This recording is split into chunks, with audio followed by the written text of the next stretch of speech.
Assalamualaikum warahmatullahi wabarakatuh. Salam ceria, selamat pagi kepada semua yang menonton video saya pada hari ini. Pagi ke? Oh, saya record video ni pagi. Sekarang pukul 6 pagi di Kota Mekah Al-Mukarramah.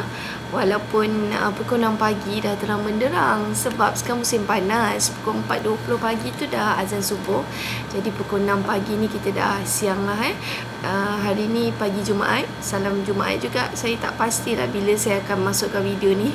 Kalau sempat edit mungkin petang. Okay. So apa khabar semua? Saya harap semua berada di dalam keadaan yang baik, kesihatan yang baik. Sebab kita dah nak masuk episod, bukan dah nak masuk, dah masuk pun episod keempat untuk pengalaman haji saya sebagai penduduk yang bermastautin di Kota Mekah Al-Mukarramah. Okey, hari ni saya rasa video kita agak berdurasi agak panjang sebab saya nak cerita final lah consider as a final episode sebab kita dah masuk hari yang episod yang keempat, iaitu tentang melontar di Jamrat dan mabit di Mina. Saya selalu dengar kalau pengalaman haji pada orang lain, especially daripada jemaah-jemaah yang datang dengan tabung haji, jemaah-jemaah kita, iaitu jemaah-jemaah muassasah. Kita panggil jemaah-jemaah muassasah kita di Mina. Mina merupakan satu tempat di dalam manasik haji yang selain daripada Arafah, Mina adalah tempat yang sangat menguji emosi, sangat memberikan kesan di dalam perjalanan haji seseorang, dan juga sangat mostly saya dengar kalau saya tanya jemaah-jemaah kita di manakah kalau dalam perjalanan haji tu mana satu tempat yang memberikan kesan besar ataupun ujian besar, mostly akan jawab di Mina. Sebab apa? Satunya Arafah, yes, yang macam saya cerita dalam episod pertama tadi. Tapi Mina ni mostly akan duduk di Mina tu lama, dalam 4 ke 5 hari kan, 3 ke 4 hari sehingga habis melontar, rukun melontar dan juga mabit. Jadi untuk jemaah-jemaah muassasah ni bukan mudah menuntut fizikal dan juga emosi yang kuat kalau anda berada di dekat kemah di Mina, kerana kemah kita di kawasan Mina ke tempat Jamrat melontar itu lebih kurang 7 km pergi balik. Jadi jemaah haji kita perlu ulang-alik setiap hari untuk pergi melontar. Dan itu bukannya orang kata satu perjalanan yang mudah, lebih lagi untuk jemaah-jemaah haji agak berumur lah. Inilah salah satu sebabnya kenapa saya selalu berkempen ataupun saya selalu cakap banyak-banyak kali, datanglah haji masa usia kita masih muda, ataupun kalau mungkin ibu bapa yang dah agak berumur yang baru dapat panggilan haji, kalau boleh ada anak-anak yang temankan, yang boleh temankanlah untuk ibu bapa yang macam ni kan. Sebab memang sangat challenging dekat Mina tu untuk pergi melontar kalau kita tak ada kekuatan fizikal yang baik lah. Keadaan di dalam kemah pula yang saya tahu agak padat lah kalau jemaah kita tu memang, saya ingat arwah mak lang saya pernah datang haji beberapa tahun lepas sebelum dia meninggal. Dia cakap pada saya, dia memang tidur tu boleh tidur mengiring saja, memang sangat rapat lah. Keadaan di dalam kemah tu sangat pack dan rapat, boleh tidur mengiring saja.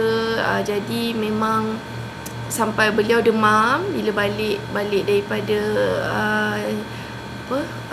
Mina tu, demam teruk sampai saya bawa balik pada rumah saya lah dekat Mekah. Masa tu saya datang ambil di hotel dan bawa balik dekat rumah saya. Kemudian keadaan di toilet, orang ramai, sentiasa perlu mengatur masa bila nak pergi toilet, masa bila nak mandi, tak boleh guna waktu yang lama sangat dalam toilet tu, nak basuh-basuh baju ke apa ke, tak adalah. Memang untuk yang wajib-wajib saja. Okey, hari ni sebenarnya nak cerita pasal pengalaman sendiri. Pengalaman haji saya dalam bab ini melontar di Jamrat dan juga mabit di Mina. Alright, macam mana kami yang dekat sini pergi melontar di Mina, pergi melontar di Jamrat dan juga mabit di Mina lah, satu tempat lah. Kalau kita tengok sebelum tu saya kenalkan dulu Jamrat ni, tempat kita melontar untuk rukun haji. Okay, Jamrat ni dulu, zaman dulu tu memang Jamrat sebelum dibuat macam sekarang, dibuat satu building besar untuk orang melontar dan juga bertingkat-tingkat, sangat luas dan sangat besar. Kalau berada di dalam Jamrat tu boleh sesat lah. Saya pun dengan suami pun kalau masuk untuk buat haji ni, nak melontar tu memang kena betul-betul tengok jalan dia, kena betul-betul pastikan kita berada pada jalan yang betul untuk masuk, sama ada kena decide kita nak melontar di bahagian atas ataupun di bahagian bawah. Semua tu kena decide pada awal, sebab once you dah masuk, orang biasanya polis yang menjaga jemaah ni akan make sure flow tu okey lah, flow tu jadi tak membahaya kepada jutaan jemaah yang nak pergi melontar ni.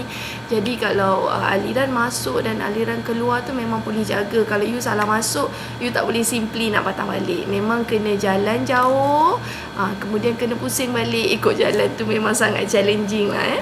Okay, macam saya cakap daripada episod yang lepas saya tawaf dan sa'i haji, saya akan balik rumah, akan berehat. Itulah hari raya Aidil-Adha. Hari-hari Aidil-Adha kami biasanya di rumah dan berehat ala kadar sajalah kalau masa kita buat haji ni. Kemudian kita akan pergi ke Mina. Paling cepat pun lepas Zuhur kita akan solat Zuhur dekat rumah, ataupun nak dekat-dekat asar sikit baru kita pergilah. Tapi nak pergi ni tu perlu ada skill cari jalan, skill cari tempat nak park kereta, dan lagi satu kena mentally prepare yang kena jalan jauh. Maksud dia kalau saya dengan suami selalu park dekat area Azizia, memang jauh lah, kami kena jalan masuk ke dalam bangunan Jamrat tu, agak jauh. Saya rasa lebih daripada dalam, kalau jemaah haji kita pergi balik melontar 7 km kan, saya rasa saya pergi saja jalan kaki dalam 4-5 km. Tapi memang seronok, satu excited sebab ramai-ramai jalan tu di kawasan Azizia pada musim haji ni tak macam normal. Saya pun rasa macam satu kawasan yang lain bila musim haji, tak macam musim biasa, sebab dipenuhi dengan jutaan jemaah yang akan ulang-alik hari-hari untuk pergi melontar. Okay, kalau kita tengok ada juga jemaah yang tak menginap di Mina, mereka memilih untuk menginap di kawasan Azizia. Maksud dia akan buat macam kami lah, berjalan masuk ke dalam Jamrat, melontar, dan kemudian kita akan mabit di kawasan Jamrat tu. So, dia consider as a kawasan dalam Mina, mabit sehingga tempoh biasanya kami mabit dalam 6 jam ke 7 jam kemudian barulah kita balik. Itulah hari-hari yang kami lalui sepanjang pergi melontar ni. Okay, untuk cerita perjalanan di Mina ni terlalu panjang, terlalu banyak pengalaman yang saya dan suami lalui. Pahit manis saya sepanjang melontar di Mina. Ada yang sangat sedih, ada yang sangat terkesan di hati, ada yang menggelikan hati, ada yang sesuatu yang menyeronokkan, ada yang tak seronok, ada yang seronok. Jadi saya bahagikanlah kepada beberapa bahagian. Saya tak boleh nak cerita semua. Salah satu dia adalah kalau sesiapa baca buku saya Embara Kasang Diselimuti Oasis, saya ada cerita tentang macam mana masa saya pregnant 2 bulan tu, saya pergi melontar, dan sepanjang perjalanan saya melontar tu saya bleeding teruk, sebab saya tengah pregnant masa tu. First day haji tu saya dah berjalan terlalu banyak, tapi alhamdulillah saya okey masa first day tu. Masa nak pergi melontar tu saya dah start bleeding, saya dah start rasa macam ni ibu-ibu je kan, ibu-ibu yang pernah pregnant kita akan rasa lah, walaupun baru lagi masa tu kita baru 2 months pregnant, even masih baru, tapi bila kita rasa kita dah ada rasa sayang, protektif dekat ni bila kita rasa kita dah start bleeding tu, saya dah start rasa down sangat masa nak pergi melontar tu. Saya rasa bersalah lah sebab saya yang nak sangat buat haji, walaupun saya tahu keadaan saya masa tu. Dan sepanjang pergi melontar tu saya dapat rasa bleeding tu makin kuat lah, makin banyak. Dan sepanjang hari tu saya sangat down lah. Ada kawan-kawan yang masa tu masing-masing buat haji, nasihatkanlah nasihatkan saya tentang rezeki, tentang kalau baby tu dah memang rezeki kita, insyaAllah dia akan ada kat situ. Tapi kalau dah memang bukan rezeki, macam mana kita nak selamatkan sekalipun, dia takkan ada lah. Itu yang saya kuat sikit. Walaupun masa tu saya dengan suami dah down ni, sambil tolak stroller si Rania tu, saya cakap dengan suami, saya rasa saya dah start bleeding. Saya rasa macam kandungan ni takkan selamat lah. Kita berdua pun dah start touching masa tu. Kita rasa macam kita banyak diam lah, sebab kita masing-masing sedang orang kata apa, tentang grieving dengan berita tu lah. Jadi tapi keajaiban berlaku, saya teruskan juga melontar, saya teruskan juga ibadah haji tu, kecuali pada nafas awal. Bila nafas awal tu, bila suami saya tengok saya, keadaan saya dah makin worse, so dia yang melontarkan untuk saya pada tahun tersebut, pada nafas awal. Sebab keadaan saya ketika itu dah tak mengizinkan. Tapi masa 2 hari melontar sebelum nafas awal tu memang saya buat sendiri. Saya masih lagi tekad untuk buat sendiri. Dan lepas je haji, saya jumpa doktor. Itulah keajaiban dia. Baby dan kandungan saya selamat, alhamdulillah, okey. Walaupun saya tengok pada masa saya melontar tu, keadaan pendarahan tu agak teruk. Dan saya pun masa tu doa betul-betul kan. Waktu lepas melontar, sebelum melontar tu kita memang doa betul-betul. Dan alhamdulillah kandungan tu selamat. Dan itulah anak nombor 2 saya, Rasyad Ahyar. Dialah kalau baca dalam buku tu, dia dah kuat daripada dalam perut. Saya harap dia juga menjadi anak yang kuat, anak yang tabah, sehingga InsyaAllah lah saya doakan, sebab Rasyad dah, saya selalu cakap dengan dia, Rasyad dah kuat daripada dalam perut lagi. So Rasyad kena kuat sampai till the end, jadi orang yang tabah, jadi orang yang kuat. Ni yang malah nak cerita bab ni dia mesti touchingnya lah kan. Okay, cerita touching. Stop. Okay, selain daripada itu, kalau kita perjalanan nak pergi Mina ni, daripada Aziziyah nak pergi Mina, nak pergi melontar, sambil berjalan tu kita akan melihat pelbagai jenis manusia, manusia yang dah berhari-hari kepenatan, manusia yang dah ada yang saya tengok yang tak terurus. Inilah pengorbanan haji. Kita nampak macam mana jihad itu, kita nampak macam mana haji ni, selepas tu kita tahulah, kita dapat rasai, bila kita melihat sendiri, ya Allah, macam mana explain ni, bila kita melihat sendiri macam mana gambaran haji tu, especially pada orang-orang yang diuji sangat hebat, ianya menuntut ianya memberi satu kesan yang besar dalam hidup kita. Saya tak tahu, saya gambaran dia macam kita jalan-jalan, kita tengok orang tua yang susahnya nak jalan, memerlukan ialah fizikal dah tak kuat kan, dalam keadaan yang orang ramai, macam helpless sangat. Ada yang terus terduduk je kat tepi jalan sebab dah tak larat sangat, dah penat sangat, so just duduk. Ada yang kena heat stroke, ada yang paramedik datang, biasa polis-polis ada ramai kan yang jaga heat stroke. Saya tengok dia kena heat stroke dekat tepi tengah-tengah jalan, terus jatuh kena heat stroke. Medik tuang air sejuk dekat kepala semua sebab nak selamatkan orang tu. Kita tengok orang-orang yang disability, OKU yang kurang yang tidak mempunyai fizikal yang sempurna, tapi tetap terus melaksanakan ibadah haji dengan baik, dengan penuh semangat. Kita dapat tengok orang-orang yang tak ada kemah, yang memang duduk dekat sepanjang tempoh haji. Ada juga jemaah-jemaah daripada negara lain yang pakej haji dia tu tak ada kemah, tak ada apa semualah. Saya tak pastilah yang betul-betul datang, memang datang untuk buat haji ni.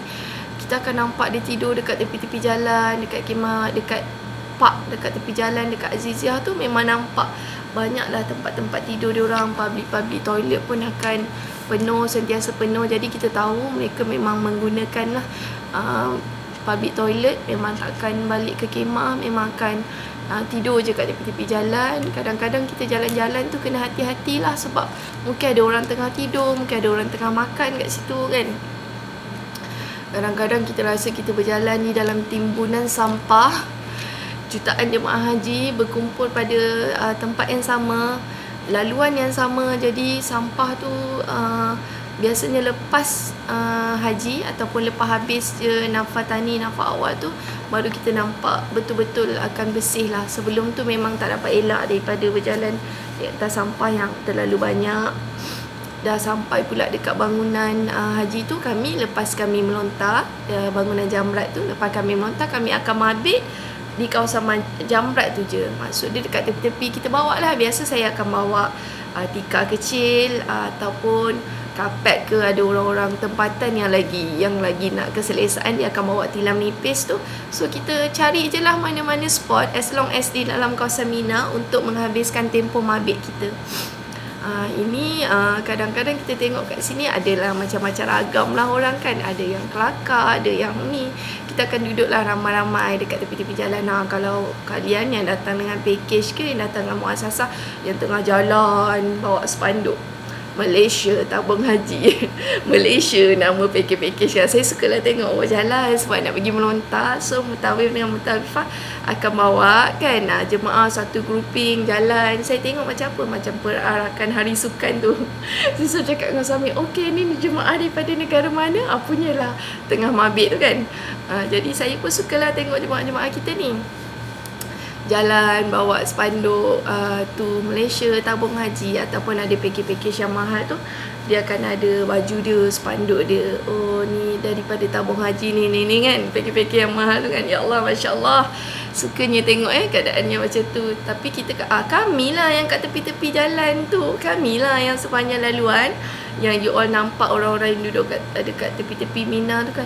Ni siapa ni duduk kat tepi-tepi ni kan? Tak ada kemah ke? Ya, tak ada. Duduk je lah kat situ sebab nak habiskan sesi mabit tu. Memang takkan ada kemah, memang takkan ada tempat yang selesa. Ikut rezeki lah. Kadang-kadang dah duduk dekat situ elok-elok, tiba-tiba polis halau. Sebabnya menghalang laluan jemaah-jemaah nak lalu ni lah. Duduk lagi tengah jalan, jemaah nak lalu, jemaah-jemaah yang daripada kemah nak pergi melontar ni nak lalu. Kita ni duduk pula kat tepi-tepi jalan tu, memanglah kena halang dengan polis. Tarik ya haj, tarik ya haj.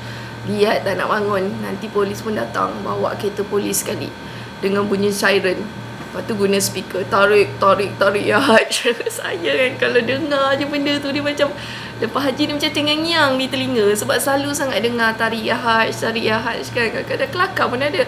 Nanti kita pun penat-penat tengah duduk, ada yang tengah dah tertidur kan, bangun lah tukar tempat. Ataupun bangun berdiri kejap je. Lepas tu nanti polis tu berlalu, kita pun duduk balik. Berapa minit kemudian penuh balik kawasan tu. Kita pun polis pun datang balik, tarik ya haj lagi. Itu yang sampai tengang-ngiang tu dekat telinga tu. Okay, selain daripada tu, kami ni selalu jumpa jemaah-jemaah yang lost, yang sesat dekat kawasan jamrat tu. Terutama sekali jemaah-jemaah yang tua ni lah, yang tak tahu sangat keadaan jalan. Bangunan jamrat tu besar. Kalau nak pergi melontar sendiri, kadang-kadang kita rasa kita dah ikut laluan yang betul dah. Lepas tu nanti bila nak pusing balik lepas melontar tu, tiba-tiba akan lost. Tak jumpa tahu jalan keluar. Ini yang biasa saya jumpa lah. Saya pernah beberapa kali terserempak dengan jemaah kita, jemaah daripada Indonesia ataupun daripada negara lain, yang nak cari balik jalan ke kemah ni, yang minta tolong. Saya pernah jugalah ada juga jumpa seorang dua yang minta tolong kita. Kita pun nak hantar balik ke kemah tu. agak jauh nak jalan kita pun tengah bermabit. Selalunya apa yang saya dan suami buat, akan call lah pihak tabung haji, kata beritahu ada jemaah sesat. Tapi ambil masa staf tabung haji nak datang pergi rescue, sebab bukan dekat daripada kemah nak pergi dekat kawasan Jamrah, lepas tu nak patah balik ke kemah tu, it's not easy lah. Selalu saya cakap tak apa makcik, tunggu je dekat sini, nanti kita akan call dan staf tabung haji akan datang. Ada satu ketika tu saya nampak jemaah daripada Indonesia, pakcik tu dia memang betul-betul tak larat, dia memang betul-betul lost, dia memang terus terbaring kat situ. Memang keadaan dia sangat, kita tengok sangat weak lah. Tapi dalam keadaan orang yang ramai, dia punya petugas Indonesia dia datang kat situ, tapi ambil masa untuk selamatkan pakcik tu. Saya tak tahulah macam mana keadaan dia ketika itu. Saya tengok wife dia pun sama-sama berumur, duduk kat tepi, dah meratap lah tengok keadaan dia masa tu. Kita pun jadi macam sebab sama lah kan, sebab kita pun tengah buat haji, lepas tu tengok pula keadaan yang macam tu. Kita rasa ya Allah, hebatnya ujian mereka kan. Kena nak nampak gaya ni macam kena stop. Allahu Akbar. Saya rasa macam susahnya nak cerita bab Kak Mina ni. Saya daripada malam ambil kekuatan macam mana saya nak cerita kisah dekat Mina ni, sebab terlalu banyak benda yang terkesan dekat hati saya. Kisah dekat Mina ni, saya ingat tahun yang saya dan suami buat haji berdua saja tu, itu memang tahun yang banyak menguji kesabaran kami, menguji keimanan kami, menguji orang kata ujian-ujian pada tahun tu agak berat. Saya ingat tahun tu adalah tahun di mana tragedi kren tumbang dan ramai yang meninggal. Innalillahi wa inna ilaihi raji'un tahun tersebut. Dan juga stampede, asakan yang ramai juga yang meninggal tahun tu. Saya ingat masa saya on the way dengan suami nak pergi melontar, dan saya dapat berita tentang stampede yang berlaku di kawasan kemah jemaah masa tu. Dan dianya berlaku pada waktu Zuhur hari tersebut lah. Masa tu kami on the way nak pergi ke Mina, dan kami dengar berita tu, sangat menyayat hati. Ada juga seorang jemaah kita yang meninggal dalam tragedi itulah. Dan tahun tersebut kita buat haji tu dalam keadaan yang ada 2 tragedi besar yang kita dengar. Jadi dia sangat terkesan lah dekat hati, memberikan impak yang besar dekat jemaah-jemaah haji pada tahun tu. Jadi tahun tu masa saya dengan suami on the way nak pergi tu, kita pun dengar berita tu, kita pun baca, kita tahu ramai sangat yang meninggal. Kita tengok pula gambar-gambar orang yang meninggal tu mostly dalam keadaan berihram, especially lelaki masa tu, sebab tertindih katanya bertembung laluan. Biasanya sebab tu polis jaga laluan nak keluar dengan laluan masuk ni. Tapi pada tahun tersebut entahlah macam mana terjadi macam tu dekat kawasan kemah jemaah daripada negara luar lah. Dan kebetulan ada seorang jemaah kita yang ada dekat situ dan meninggal, dan ianya berlaku pada tengah panas waktu Zuhur. Jadi kita tengok keadaan jemaah yang meninggal tu, saya tengok gambar-gambar tu mostly sangat menyayat hati lah. Dan ada yang juga meninggal masih dalam ihram lagi. Itulah tahun tersebut. Dan saya nampak masa kita nak pergi melontar, perjalanan melontar tu tiba-tiba ada ambulan banyak lalu. Dan saya dapat tahu itu ambulan yang membawa pula jemaah-jemaah yang cedera ringan pada tragedi kren tumbang tu. Jadi kita nampak jemaah-jemaah ni pergi melontar dengan ambulan lalu. Terus kita banyaknya ambulan lalu kan. Kebetulan saya tengah jalan dengan suami dan saya nampak ambulan tu lalu. So kita rasa lepas tu baru kita tahu ini orang-orang yang cedera dalam tragedi kren tumbang pada tahun tersebut dan dibawa pergi melontar. Okey, ada juga peristiwa yang sangat mendebarkan berlaku ketika saya dan suami ni tengah berjalan nak pergi ke Mina masa tu. Mungkin hari kedua melontar. Dan daripada kereta parking jauh dan kami kena jalan. Kemudian suami pun ajaklah naik motor lagi kan. Kita pun naik motor. Naik motor, tiba-tiba accident. Motor tu langgar orang. Langgar pejalan yang kat tepi jalan. Saya ni berdebar. Ya Allah, tak tahu nak cakap macam mana. Dia punya rasa debaran tu, dia punya rasa risau tu, tak tahu macam mana. Nasib baik orang tu tak teruk lah. Saya dan suami sempat tahan dengan kaki so that motor tu tak tumbang. Kami pun tak cedera. Tapi motor tu, bila kami turun je, dia terus lari. Sebab motor-motor ni yang bawa, biasanya budak muda yang bawa motor untuk jemaah ni, dia orang illegal. Mereka illegal, tak ada lesen apa semualah.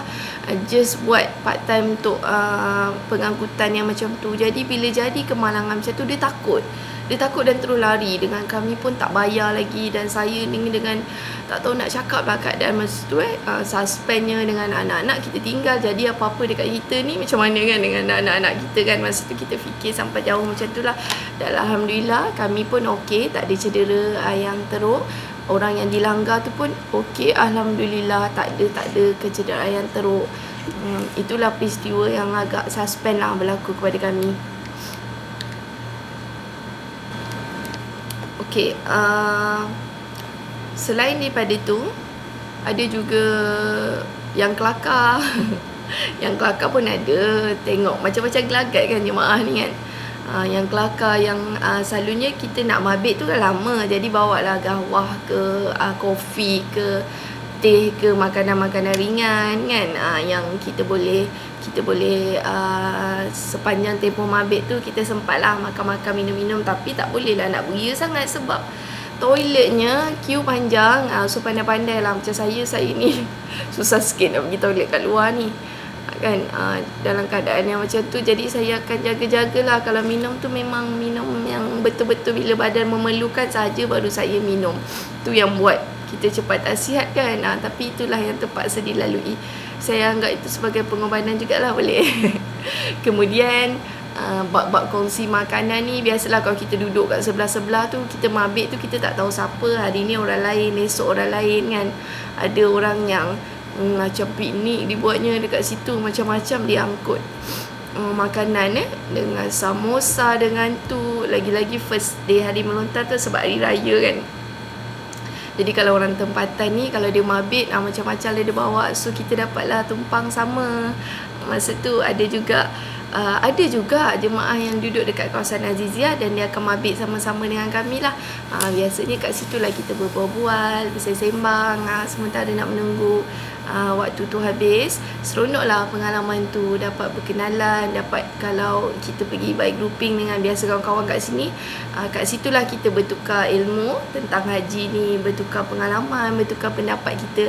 Saya rasa Mina ni satu tempat yang seronok mengimbau kenangan, mengimbau pada 1001 peristiwa yang berlaku sepanjang kita buat haji. Jadi saya sebenarnya rindu pada suasana macam tu. Walaupun kita tempuhi macam-macam benda yang pahit sepanjang buat haji ni, masa tu kita rasa macam ya Allah beratnya, ya Allah lagi berapa hari nak habis ni kan, ya Allah penatnya, tak tahannya kan. Tapi bila selepas tu kita akan rindu dan kita nak lagi buat haji. Kita takkan cakap ni dah last lah. Tak tahulah kalau orang lain, tapi saya tak ada ni dah last lah. Tak ada. Saya tak pernah ada rasa macam tu, tak. Tapi setiap tahun saya eager nak buat haji. Saya rasa macam kalau saya tak buat haji tahun tu saya rasa rugi. Tapi since Saudi dah strict, kita tak boleh lagi buat haji macam tu, especially untuk kami yang aspek ni lah. Sebab dia punya denda agak tinggi. Kalau tertangkap buat, kita boleh terus kena report lah. Selepas tahun yang kami buat tu, selepas tu kerajaan Saudi dah makin strict. Jadi kami tak boleh buat lagi lah haji cara yang macam ni. Ni ramai yang tanya saya ni dekat komen ni, boleh ke buat haji macam saya, cara saya buat ni. Sekarang dah tak boleh lagi lah. That's very strict lah.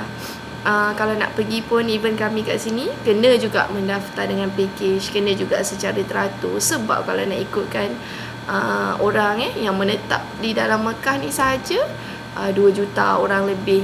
Kalau kerajaan Saudi tak jaga bab tu, memang susahlah nak kawal jutaan jemaah yang datang daripada negara lain dan memang berbayar. Tapi kita kat sini free. Lepas tu kalau polis tak kawal, dia tak baguslah, akan memberikan kesan yang buruk pada jemaah lain, akan mengganggu.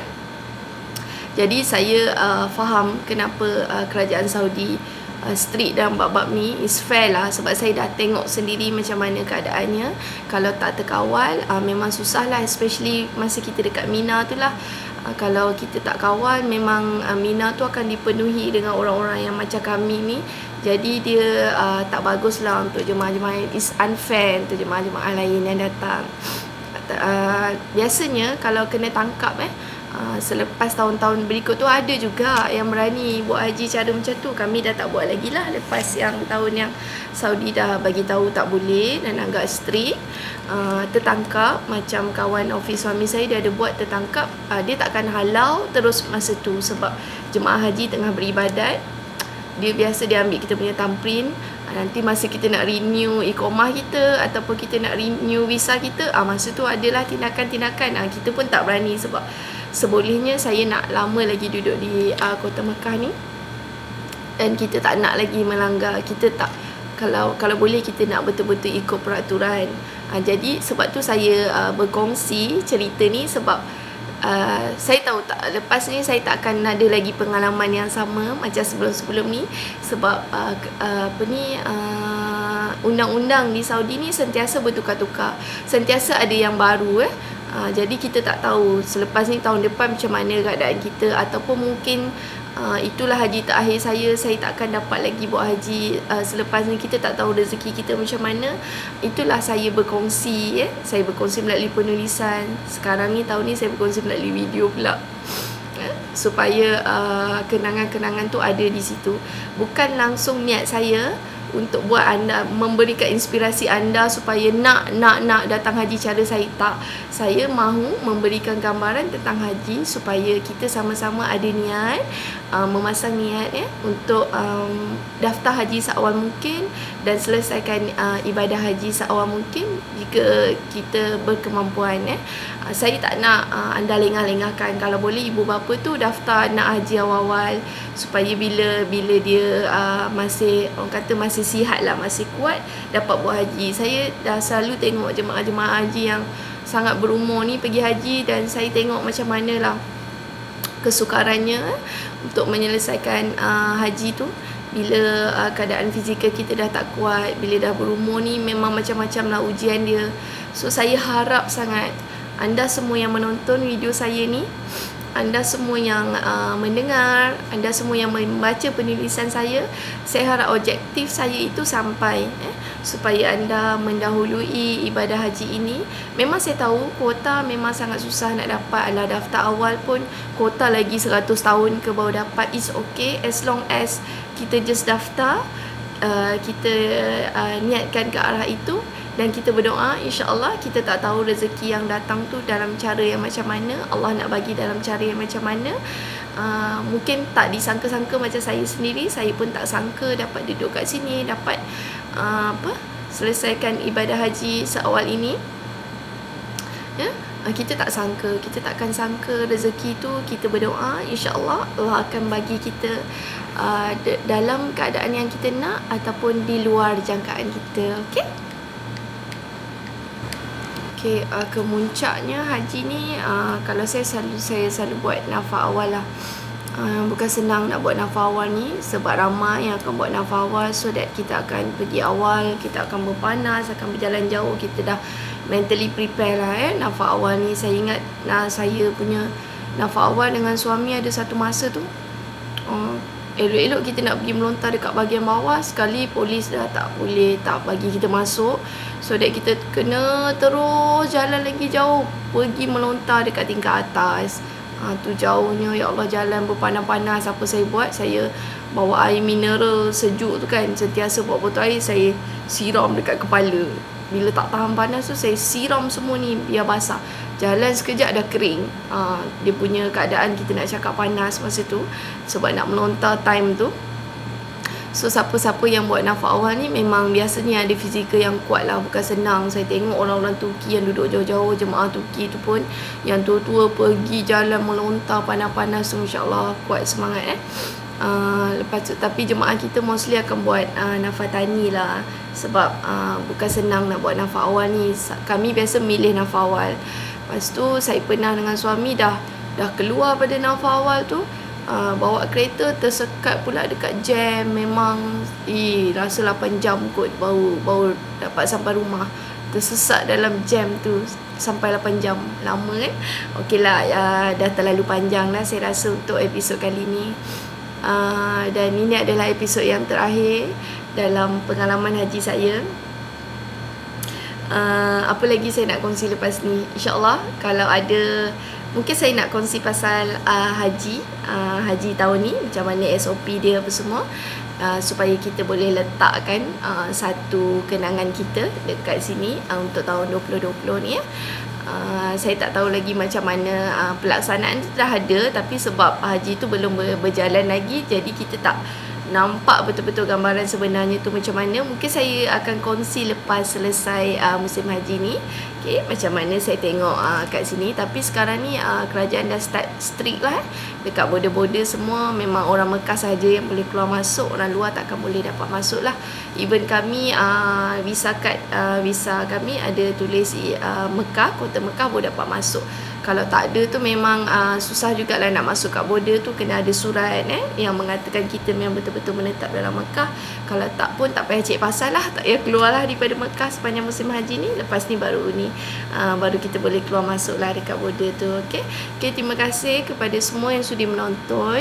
Maafkan saya jika ada sepanjang salah silap, tersalah kata sepanjang saya berkongsi tentang haji. Ada 4 episod ni macam-macam yang saya kongsi pengalaman saya. Saya minta maaf jika ada yang tersinggung, tersalah kata sepanjang perkongsian saya. Terima kasih yang sudi menonton. Terima kasih yang sudi share. Boleh share, saya okey je kalau kalian nak share, tak ada masalah. Kalau tak share pun tak apa, sebab saya memang nak letak dia as a pengalaman di samping kita bercerita. Dan juga saya hargailah semua yang sudi melihat, menonton saya membebel ni kan. Yang ni paling panjang lah hopefully dapat juga tonton sampai habis. Terima kasih yang banyak. Salam sayang daripada saya, daripada Mekah Al-Mukarramah.